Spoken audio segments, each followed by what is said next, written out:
ইসলাম হুকুমত কায়েম করতে চাই, ইসলাম হুকুমত কায়েম করতে চাই। ইসলাম হুকুমত কায়েম করলে কি হবে? বাংলাদেশের সমস্ত গরিবরা দরিদ্র সীমার উপরে চলে যাবে। ইসলাম হুকুমত হলে আমার মা বোনরা ধর্ষিত হবে না। ইসলাম হুকুমত হলে খোলা আকাশের নিচে বাংলাদেশের একজন নাগরিক আর ঘুমাতে হবে না। যদি ইসলাম হুকুমত হয় বস্ত্রহীন একটা মানুষ বাংলাদেশে থাকবে না। যদি ইসলাম হুকুমত হয় কেউ খাবে কেউ খাবে না, এইটা আর থাকবে না। কেউ দশতলায় কেউ নিচতলায়, এই বৈষম্য থাকবে না। আমাদের বাংলাদেশের প্রত্যেক নাগরিকের অধিকারকে ফিরিয়ে দেওয়া হবে, সাম্যতা হবে, মানবিক মর্যাদা প্রদান করা হবে, ন্যায় বিচার প্রতিষ্ঠা। আউযু বিল্লাহি মিনাশ শাইতানির রাজিম। বিসমিল্লাহির রহমানির রহিম।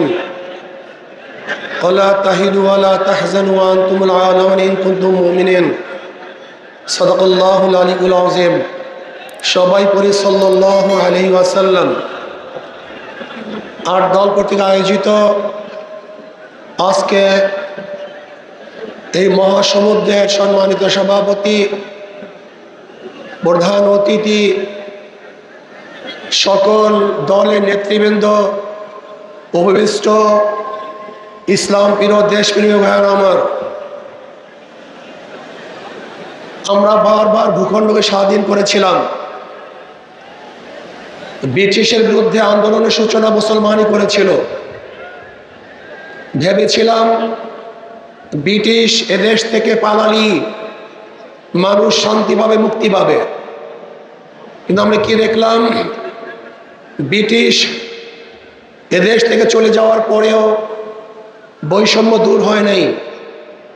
আমরা ভেবেছিলাম মুসলমানদের জন্য আলাদা ভূখণ্ড করতে পারলি মুসলমান শান্তি পাবে, মুক্তি পাবে। মুসলমানের আন্দোলনের কারণেই আমরা পাকিস্তান পেয়েছিলাম। কিন্তু আমরা কি দেখলাম? বৈষম্য দূর হয় নাই। আবার ৭১ এই বৈষম্য দূর করার জন্য সাম্য, মানবিক মর্যাদা, সামাজিক ন্যায় বিচার প্রতিষ্ঠিত করার জন্য আন্দোলন করলাম, সংগ্রাম করলাম, দেশ স্বাধীন করলাম। ভেবেছিলাম বৈষম্য দূর হবে, মানুষ মুক্তি পাবে, শান্তি পাবে। কিন্তু আমরা কি দেখলাম? সেই ৭১ থেকে ২০২৪ পর্যন্ত যারা শাসক ছিল, যেই দলগুলি শাসন করেছে, মানুষের বৈষম্য দূর করতে পারে নাই, মানুষকে শান্তি দিতে পারে নাই, মুক্তি দিতে পারে নাই।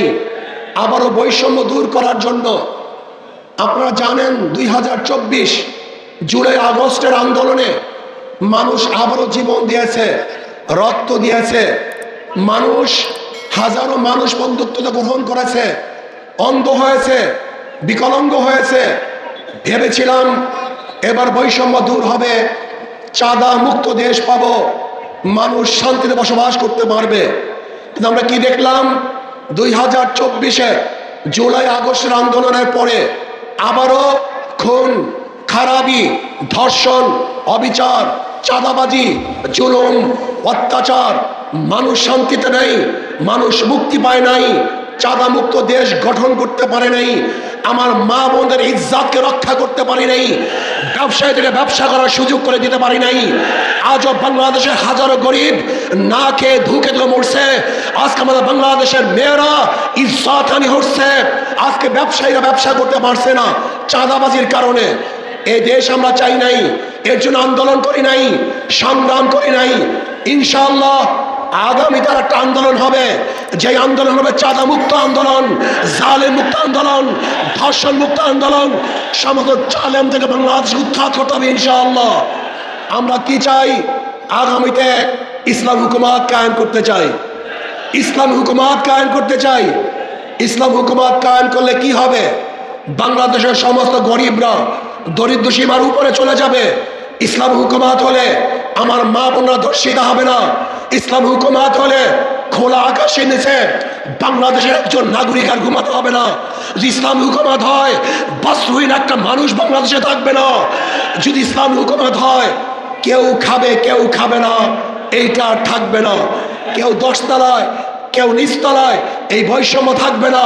আমাদের বাংলাদেশের প্রত্যেক নাগরিকের অধিকারকে ফিরিয়ে দেওয়া হবে, সাম্যতা হবে, মানবিক মর্যাদা প্রদান করা হবে, ন্যায় বিচার প্রতিষ্ঠা হবে ইনশাআল্লাহ। ইসলাম হুকুমাত হয়, বাংলাদেশে একটা টাকাও বিদেশে পাচার হবে না। আমি আশা করি ইনশাআল্লাহ আগামী নির্বাচনে মানুষ দুই ভাগে ভাগ হয়ে যাবে। একদল মানুষ ইসলামের পক্ষে, একদল মানুষ ইসলামের বিপক্ষে। কেউ দেশের পক্ষে, কেউ ভারতের পক্ষে। আপনি ইসলামের পক্ষে থাকতে চান না বিপক্ষে থাকতে চান? আপনার ভারতের পক্ষে থাকতে চান না বিপক্ষে থাকতে চান? তাহলে আসুন, আজকের থেকে আমাদেরকে আন্দোলনে ঝাঁপিয়ে পড়তে হবে। প্রত্যেকটা ঘরে ঘরে যেতে হবে, ইসলামকে বিজয় করার জন্য চেষ্টা করতে হবে। যদি ইনশাআল্লাহ আমরা ঐক্যবদ্ধ থাকি, আমি অনেক আগেই বলে দিয়েছিলাম, আপনারা যদি ঐক্যবদ্ধ থাকেন অবশ্যই ইনশাআল্লাহ আগামীতে ইসলাম ক্ষমতায় যাবেই যাবে, কোনো সন্দেহ নাই। আমি তত্ত্বাবধায়ক সরকারের, অন্তর্বর্তী সরকারের প্রধান ডক্টর ইউনূসকে বলবো, নির্বাচন নিয়ে ষড়যন্ত্র চলতেছে, নির্বাচনকে পিছনে হটাবার ষড়যন্ত্র চলতেছে। আমি বলবো যথা টাইমে নির্বাচন দিতে হবে। নির্বাচন নিয়ে কোনো ষড়যন্ত্র বাংলাদেশের জনগণ মানবে না। একটা নির্বাচন দিতে হবে, গ্রহণযোগ্য নির্বাচন, যেই নির্বাচনে সবাই অংশগ্রহণ করবে, সবার অধিকার সমান থাকবে, কোনো গুন্ডা থাকবে না, মাস্তান থাকবে না, ভোট দখল চলবে না, কেন্দ্র দখল চলবে না, কাউকে হুমকি ধুমকি দেওয়া চলবে না। বর্তমান প্রত্যেকের নীতি আদর্শ রক্ষা করার জন্য, বাস্তবায়নের জন্য চেষ্টা করবে। সেই সুযোগ, লেভেল প্লেইং ফিল্ড সরকারকে গঠন করতে হবে, সেই পরিবেশ সৃষ্টি করতে হবে। যদি আপনি ব্যর্থ হন তাহলে বাংলাদেশের জনগণ আপনাকে অবশ্যই ক্ষমা করবে না। আসুন আমরা সম্মিলিতভাবে আগামী ইসলাম হুকুমাত কায়েম করার জন্য আমাদের যা কিছু আছে সব নিয়ে ঝাঁপিয়ে পড়ব।